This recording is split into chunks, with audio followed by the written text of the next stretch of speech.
Antara keras kepala dan pantang menyerah itu garisnya kadang tipis sekali, dan saya lihat semua pemimpin yang saya kenal punya ini. Kalau kita seperti orang Israel waktu itu dikatakan oleh Nabi Zakaria stubborn, keras kepala, tidak mau dengar, tidak mau diajar, tidak mau berubah, maka kemurkaan Tuhan yang besar akan menimpa kita. Firaun sama, ya, ketakutan, tinggi hati, itu yang dorong kedegilan, kebebalan, keras kepala. Sedangkan orang-orang yang persisten seperti Musa, yang mendorong dia persisten apa? Hope. Hope datangnya dari mana? Janji Tuhan.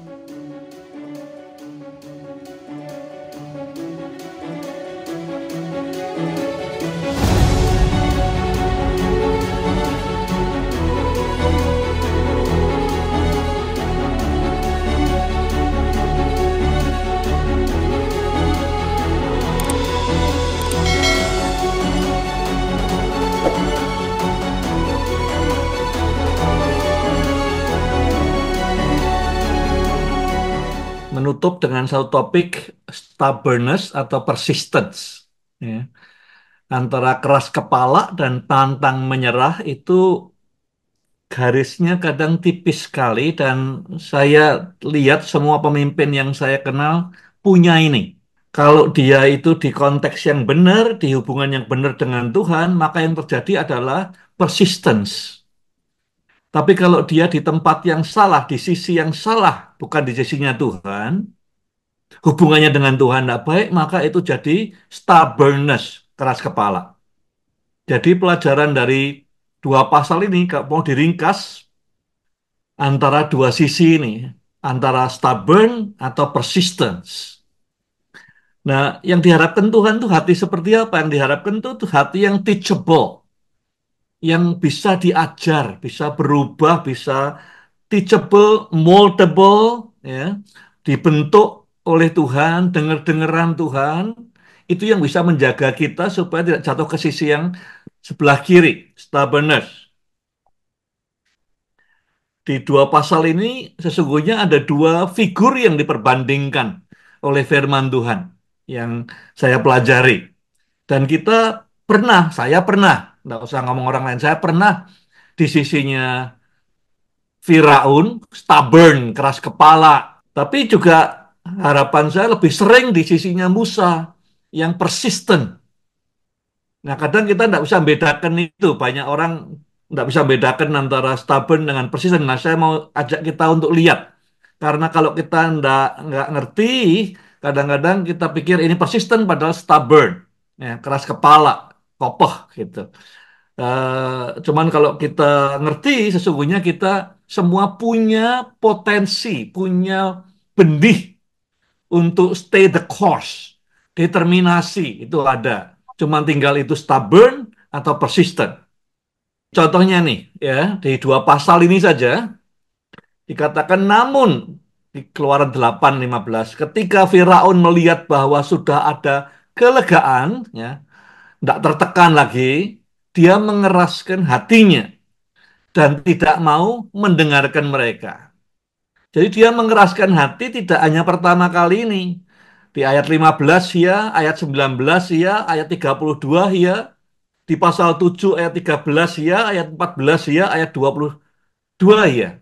6 kali di dua pasal ini dia mengeraskan hatinya. Ya. Jadi yaitu figur ini yang coba ditampilkan di dua pasal ini adalah membandingkan Firaun yang stubborn, keras kepala, dan Musa yang persistence atau gigih. Musa, kita baca di Keluaran 7 ayat 10, Musa dan Harun pergi menghadap Firaun. Lalu mereka berbuat seperti yang diperintahkan Tuhan. Nah, ini tidak sekali juga. Sudah ditolak, sudah gagal, disuruh lagi, jalan lagi. Ayat 10, 7 ayat 16, 7 ayat 20, 8 ayat 1, 8 ayat 20. Sudah ditolak, sudah gagal, suruh lagi, jalan lagi. Ini persisten. Ya. Karena goalnya clear bahwa orang Israel keluar. Tidak berhasil sekali, jalan lagi, dua kali jalan lagi, tiga kali jalan lagi. Itu kegigihan, persisten. Ya. Jadi kita bisa bedakan antara keras kepala dengan persisten, gigih, pantang menyerah. Nah, di Alkitab apa sih yang dikatakan tentang stubbornness dan persistence? Antara keras kepala dan kegigihan tadi, apa kata Alkitab? Yang pertama saya ambil dari Sakaria 7 ayat 11 dan 12. Tetapi umatku keras kepala, stubborn. Mereka menyumbat telinga mereka supaya tidak mendengar. Mereka membuat hati mereka sekeras batu intan, supaya tidak mendengar hukum dan firman-firman yang Tuhan semesta alam sampaikan melalui rohnya dengan perantaraan nabi terdahulu. Oleh sebab itu, konsekuensinya orang yang bebal, stubborn, ya, keras kepala adalah kemurkaan yang besar datang dari Tuhan semesta alam. Kalau kita seperti orang Israel waktu itu dikatakan oleh Nabi Zakaria stubborn, keras kepala, tidak mau dengar, tidak mau diajar, tidak mau berubah, ya, maka kemurkaan Tuhan yang besar akan menimpa kita. Sebaliknya, ya, kita lihat di ayat firman Tuhan, Tuhan memuji beberapa orang di Alkitab yang pantang menyerah, yang gigih. Di antaranya janda di Lukas 18. Ngetuk pintunya hakim, diketuk, diketuk, diketuk. Ya, diusir tetap tidak mau pergi. Itu gigih, dipuji sama Tuhan. Yakub di Sungai Yabok ketemu Tuhan. Disuruh nyerah, tidak mau nyerah. Dia bilang, kalau Tuhan tidak berkati aku tidak akan lepaskan jubah ini. Itu persistence. Ya, dan Tuhan memberkati merubah namanya Yakub jadi Israel. Jadi ada di pelajaran buat saya yang besar summary-nya dari 7 dan 8 keluaran adalah coba bandingkan dalam dirimu itu ada modelnya Firaun, dalam dirimu ada benihnya Musa. Kalau kita ini di posisi yang benar, di posisinya Tuhan dan hubungannya dengan Tuhan benar, maka most likely yang keluar adalah persistence. Ya, tidak gampang nyerah, gigih, tekun sampai akhir. Tapi kalau kita di tempat yang salah, pada saat center di hidup kita, kita sendiri bukan Tuhan. Pada saat hubungan kita dengan Tuhan tidak mulus. Ya, devotion, doa pagi tidak jalan lagi, firman Tuhan tidak dibaca lagi, tidak lagi dengar-dengaran Tuhan, maka kita most likely stubborn, ya, keras kepala. Dan itu ada hukumannya, yaitu murka yang besar. Ada 5 hal praktikal untuk membedakan. Jadi kalau stubborn itu atau keras kepala biasanya pusatnya pada hari ini. Ya, hari ini takut kehilangan ini, hari ini aku tidak mau gerak ke sana, hari ini ya tidak mau dengar, tapi present, fokus pada hari ini. Sedangkan kalau kita ini persistence, gigih, itu fokusnya masa depan. Kita tidak mau nyerah, kita bergerak terus, kita maju terus. Ada determinasi, mau selesai dengan menang gitu. Ya, tidak mau menyerah. Jadi fokusnya future. Satu pembeda pertama. Kalau stubborn biasanya fokusnya adalah di lain diri sendiri juga hari ini. Ya. Tapi kalau persistent fokusnya future. Yang kedua, biasanya ya kalau stubborn keras kepala itu fokusnya kepada apa yang tidak bisa kita buat kayak Firaun ya. Firaun hari ini harus dapat batas sekian banyak, bangun sekian banyak ya. Yang kedua, dia fokusnya apa yang tidak bisa dia buat. Tidak bisa membiarkan nanti kalau orang Israel pergi yang bikin batas siapa? Jadi fokus kepada apa yang tidak bisa dibuat. Sedangkan persisten fokusnya kepada apa yang kita perlu kerjakan. We need to do this. Kita perlu kerja ini, kita harus kerjakan terus, itu namanya persistence. Gigih, tidak menyerah. Jadi bedanya nomor 2 adalah kalau stubborn, kita fokus kepada apa yang tidak bisa kita kerjakan. Ya. Apa yang tidak bisa kita lepaskan. Apa yang tidak bisa kita lupakan. Ya. Apa yang tidak bisa kita tinggalkan. Kalau persistent fokus ke future, apa yang perlu kita kerjakan, apa yang perlu kita ambil, apa yang perlu kita korbankan, apa yang perlu itu persisten. Nomor 3, bedanya apa? Keras kepala itu tidak mau berubah, unwilling to change, mau di status quo. Ya, takut berubah. Saya pergi semua nanti gimana keadaan? Siapa yang bangun? Siapa yang disuruh-suruh dan segala macam. Takut berubah. Ya, jadi orang yang stubborn, keras kepala biasanya mempertahankan status quo. Lebih banyak mempertahankan status quo, tidak mau berubah. Ya. Sedangkan orang yang persisten, yang gigih, dia tangkap outcome-nya, tujuannya dulu, ya. Kemudian dia explore. Kalau cara satu tidak jalan, dia pakai cara lain. Cara lain tidak jalan, cara C. Cara C tidak jalan, pakai cara B. Dia terbuka untuk pendekatan-pendekatan lain yang memotivasi dia apa? Tujuannya clear. Ya.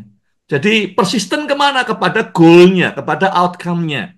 Dia explore kemungkinan-kemungkinan lain. Tujuannya clear dulu. Ya. Kalau orang stubborn, tujuannya adalah hari ini tidak mau berubah. Pertahankan apa yang ada. Sedangkan orang yang persistence, dia lihat di depan ada tujuan yang disediakan Tuhan. Caranya bisa ini gagal A, tidak apa-apa. Cara B, B gagal C, C gagal D. Ya, terbuka untuk cara-cara yang lain. Yang keempat, bedanya orang yang keras kepala atau stubborn itu biasanya reaktif. Ya, sedangkan orang yang persisten, yang gigih itu proaktif. Dia nyoba ini, dia nyoba itu, dia bergerak ke depan, dia punya inisiatif. Jadi orangnya proaktif. Dalam percaturan dunia ini, orang yang reaktif itu selalu kalah sama orang yang proaktif. Jadi kalau kehidupan Kristen kita itu reaktif, kita pasti kalahnya, kita capek bertahan. Ya. Dan iblis berusaha keras membuat kita ini hidupnya reaktif. Dibikin sibuk supaya kita tidak sempat jadi proaktif. Kalau kita jadi reaktif, lama-lama kita lemah, kita kalah. Jadi jangan mau dengan permainannya si iblis. Dia kirim penyakit ke kita, dia kirim persoalan ke kita, dia kirim tantangan ke kita, supaya kita bereaksi. Kalau sudah menghadapi semua itu, tunggu, duduk sebentar, pikirkan. Jangan berbuat sesuatu karena reaktif. Karena kalau kita reaktif terus dalam hidup ini, kita pasti kalah. Dan iblis tahu itu. Strateginya dia adalah memojokkan kita supaya mainnya main reaktif terus. Bukan proaktif. Anak-anak Tuhan dipanggil untuk proaktif. Kita yang ofensif, kita yang maju ke depan, kita yang mau menangkan dunia ini, kita mau muridkan semua orang. Kita proaktif, bukan reaktif. Nah, proaktif itu tandanya orang persisten, reaktif itu tandanya orang-orang yang keras kepala. Nah, yang terakhir nomor 5, orang yang keras kepala yang memotivasi dia biasanya nih, yang mendorong dia untuk keras kepala itu apa? Ketakutan dan tinggi hati. Coba saudara renungkan. Ya, saya renungkan hidup saya pada saat saya keras kepala, ya, biasanya kalau enggak takut, tinggi hati, pride. Firaun sama, ya, ketakutan, tinggi hati, itu yang dorong kedegilan, kebebalan, keras kepala. Sedangkan orang-orang yang persisten seperti Musa, yang mendorong dia persisten apa? Hope. Hope datangnya dari mana? Janji Tuhan. Tuhan tidak pernah ingkar janji. Ada hope. Dia jalan ke depan dengan pengharapan. Dan kedua karena ketaatan.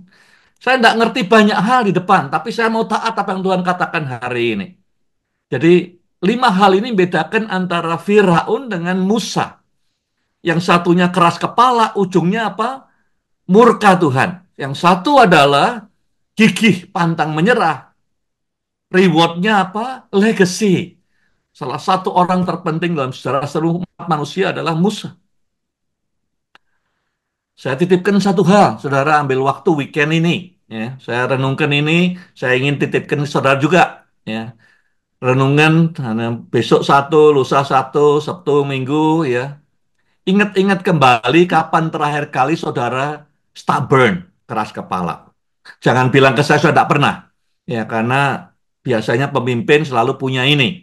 Kadang-kadang kita selimuti dengan macam-macam. Tapi saya pernah. Kapan terakhir kali saudara stubborn? Terus kemudian renungkan spirit seperti apa yang membuat saudara keras kepala ini. Apakah pride? Apakah fear, ketakutan, atau yang lain? Nah, kemudian ambil waktu yang kedua, besoknya, minggu atau apa, ingat-ingat kembali kapan saudara mendemonstrasikan kegigihan, persistence, pantang menyerah, ya, ulet. Kemudian pikirkan, renungkan, spirit seperti apa yang menopang saudara untuk terus berjuang, tidak menyerah. Walaupun sudah gagal 3 kali, 5 kali, 9 kali sekalipun, ya, saudara tidak menyerah. Roh apa yang mendorong saudara tidak menyerah?